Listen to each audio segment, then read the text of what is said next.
నమస్తే. Panel members అందరికీ నమస్కారం. కృష్ణాంజనేయ గారు చూస్తున్నాం గత 2-3 రోజులు పెట్టి వర్రా రవీందర్ రెడ్డి గారు వీళ్ళ లీలలు, వీళ్ళ వేషాలు, వీళ్ళు చేసే పనులు, వీళ్ళు కాదండి ఇంకా చాలామంది ఉన్నారు.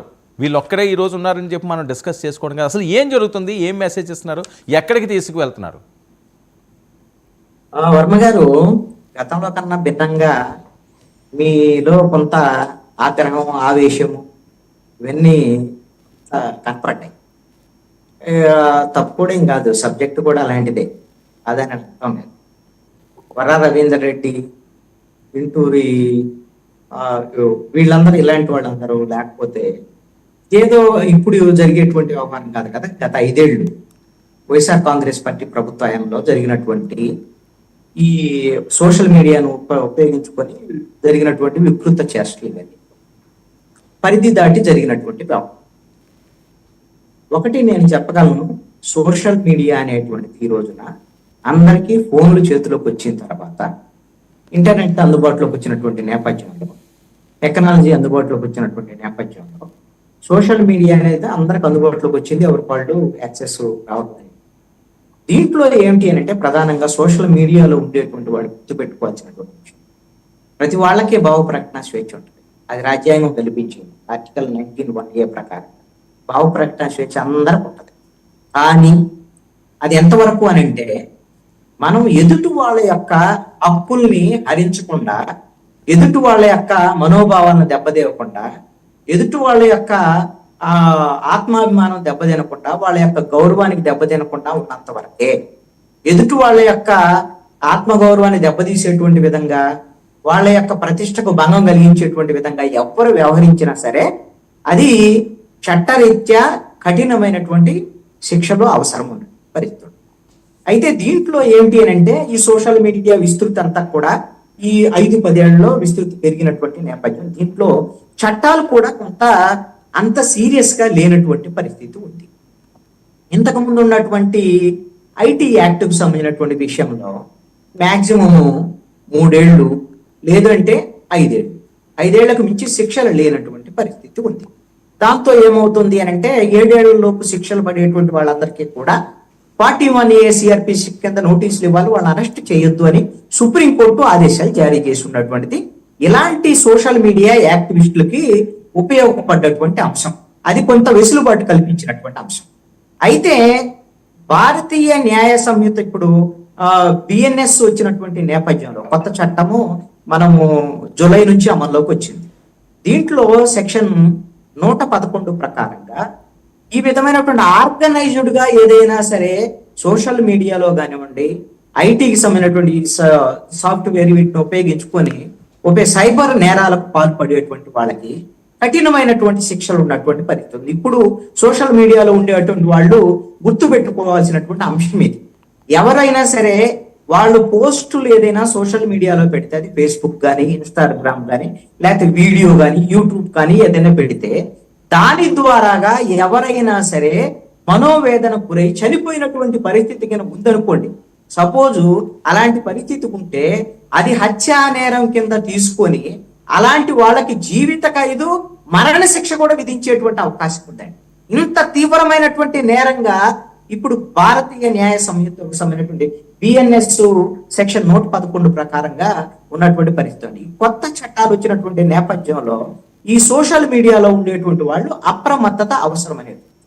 ఎవరికి వాళ్ళు తన పరిధిలో తను వ్యవహరిస్తే తప్పు అయితే కాదు. ఒకటి మాత్రం గుర్తుపెట్టుకోవాలి, సోషల్ మీడియా ఉన్నటువంటి వాళ్ళు కానీ, లేకపోతే వాళ్ళు భావ ప్రకటన స్వేచ్ఛ వ్యక్తీకరించేటువంటి వాళ్ళు ప్రభుత్వాల మీద, ప్రభుత్వంలో ఉండేటువంటి మంత్రులు కానివ్వండి, లేకపోతే అధికారులు కానివ్వండి, ప్రభుత్వం తప్పులు చేసినా, పొరపాట్లు చేసినా ప్రజల తరపున మాట్లాడేటువంటి వాళ్ళు స్వేచ్ఛగా మాట్లాడవచ్చు. అది ఆ తప్పుల్ని ఎత్తి చూపటంలో ఏ విధమైనటువంటి అభ్యంతరం లేదు. అలాంటి వాళ్ళ మీద, వాళ్ళని కఠినమైనటువంటి వాళ్ళ మీద చర్యలు తీసుకోవద్దు, అరెస్టులు చేయొద్దు అనేటువంటి దాని మీద మొన్న ఉత్తరప్రదేశ్ కు సంబంధించినటువంటి ఒక కేసులో చాలా స్పష్టంగా సుప్రీంకోర్టు ఆదేశాలు కూడా జారీ చేసింది ఈ కొత్త చట్టం వచ్చిన తర్వాతే. అయితే ఇక్కడ మర్చిపోతున్నటువంటి అంశం ఏంటంటే, ఈ సోషల్ మీడియా ఉండేటువంటి వాళ్ళు ప్రభుత్వం మీద కానీ, లేకపోతే అధికారుల మీద కానీ, లేదా ఒక పార్టీ మీద సంబంధించినటువంటి ఆరోపణ చేసేటువంటి ఏదైనా సరే ఒక అంశానికి సంబంధించి, అది ప్రభుత్వ వైఫల్యం కానీ, లేకపోతే ప్రజల తరపున కానీ, అంశం మీద మాట్లాడాలి తప్ప వ్యక్తిగతమైనటువంటి దూషణలకు వెళ్ళకూడదు అనేటువంటి విచక్షణ మర్చిపోయేటువంటి పరిస్థితులు ఈ రోజున ఉన్నాయి.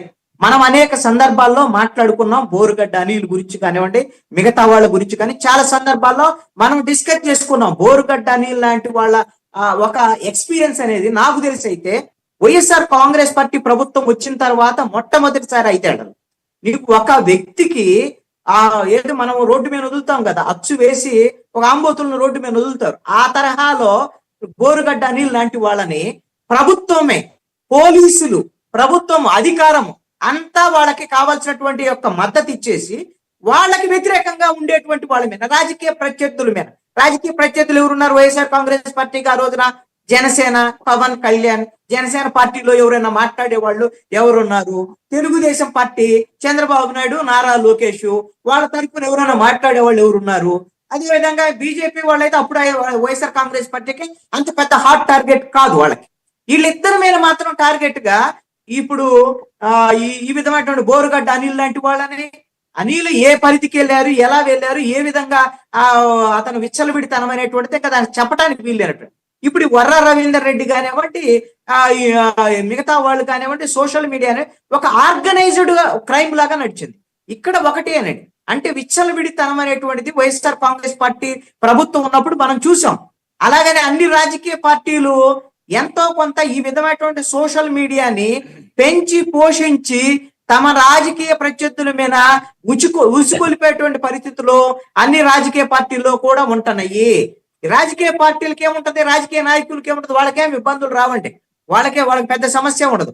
ఈ విధమైనటువంటి సోషల్ మీడియా పెట్టేటువంటి వాళ్ళు, వీళ్ళు సోషల్ మీడియా ఉండేటువంటి వాళ్ళు నాయకులు రెచ్చగొడితే, లేకపోతే నాయకులు ఏమన్నా వాళ్ళు ఇచ్చేటువంటి ప్రలోభాలకి తలొగ్గిన చేస్తే వీళ్ళ జీవితాలు నాశనం అయ్యేదానికి అవకాశం ఉంటుంది. ఆ విషయంలో అప్రమత్తంగా ఉండాల్సినటువంటి అవసరం ఉంది. ఈ ఎక్స్పీరియన్స్ అనేది ఈ రోజున YSR Congress party social media కార్యకర్తలు ఆ విధమైనటువంటి ఇబ్బందిని ఎదుర్కొంటున్నారు. రేపొద్దున ఏ పార్టీ అయినా కావచ్చు, ఇప్పుడు అధికారం ఉంది, తెలుగుదేశం, జనసేన, బీజేపీకి సంబంధించినటువంటి వాళ్ళు కూడా విచ్చలవిడిగా వ్యవహరించారనుకోండి, ఇప్పుడు అధికారం ఉంది, పోలీసులు వీళ్ళని అరెస్ట్ చేయకపోవచ్చు. రేపొద్దున వీళ్ళు కూడా ఇబ్బందులకు గురవుతారు. ఎందుకంటే 2 ఏళ్ళు, 3 ఏళ్ళు, 4 ఏళ్ల క్రితం జరిగినటువంటి కేసులు అవన్నీ తిరగతోడి ఇప్పుడు అరెస్టులు చేస్తున్నారు కదా. ఖచ్చితంగా రేపొద్దున ఇవి కూడా ఉంటాయి. ఎప్పుడైనా ఒక నేరం జరిగినప్పుడు ఎప్పుడైనా ఆ నేరానికి సంబంధించినటువంటి దాంట్లో ఖచ్చితంగా కఠినమైనటువంటి చర్యలు తీసుకోవచ్చు. ఒకటి మాత్రం నేను చెప్పగలండి, ఈ ప్రభుత్వము సోషల్ మీడియా యాక్టివిస్టుల మీద, తప్పు చేసినటువంటి వాళ్ళ మీద చర్యలు తీసుకుంటున్నారు. దాంట్లో ఎటువంటి సందేహం లేదు. ఎందుకు చర్యలు తీసుకుంటున్నారని అడగటానికి మాత్రం లేదు. నేను ఒకటి అంటాను, ఈ ప్రభుత్వము అదేదో పెద్ద ఉద్యమం లాగా అసలు సోషల్ మీడియా వాళ్ళ అరెస్టులే మొత్తం లా అండ్ ఆర్డర్ మొత్తాన్ని ఉద్ధరించినట్టుగా సోషల్ మీడియా అరెస్టుల మీదే మొత్తం పోలీస్ అంతా ఉండేటువంటి విధంగా ఇంత పెద్ద ఒక వ్యవస్థ మొత్తాన్ని దాని మీద పెట్టి చేయాల్సినటువంటి అవసరం లేదు. రొటీన్ పోలీసు చేస్తారు. మిగతా లా అండ్ ఆర్డర్ కి సంబంధించినటువంటి ఇష్యూస్ ఇంకా చాలా ఉన్నాయి. వాటి మీద కూడా ప్రభుత్వము, పోలీస్ శాఖ దృష్టి సారించాలి. ప్రభుత్వం వైపు నుంచి వీళ్ళు కక్ష సాధింపుకి ఏమైనా వెళ్తున్నారా అనేటువంటిది ఏమైనా ప్రజల్లోకి వెళ్లకుండా చూసుకోవాల్సినటువంటి బాధ్యత కూడా ప్రభుత్వం మీద ఉంటది. ఇప్పుడు నాగేంద్ర గారు అనొచ్చు, ఏమండి వాళ్ళు మా మీద ఎంత పోస్టులు పెడితే ఇది చేస్తే వాళ్ళు అరెస్ట్ చేస్తే కక్ష సాధింపారు అవుతారు. అరెస్ట్ చేయమని చెబుతున్నారు, అరెస్ట్ చేయండి, తప్పేమలేదు. ఎవరు తప్పు చేశారు వాళ్ళందరూ అరెస్ట్ చేయండి, కాదనటం లేదు. అదే విషయంలో ఎవరైతే సోషల్ మీడియాలో ఉండి ఇప్పటికీ వైఎస్ఆర్ కాంగ్రెస్ పార్టీ వాళ్ళ మీద ఎవరైతే విచ్చలవిడిగా పోస్టులు పెట్టేటువంటి వాళ్ళు ఉన్నారో వాళ్ళ మీద కనీసంగా చర్యలు తీసుకునేటువంటి విధంగా 200 మందిని వైఎస్ఆర్ కాంగ్రెస్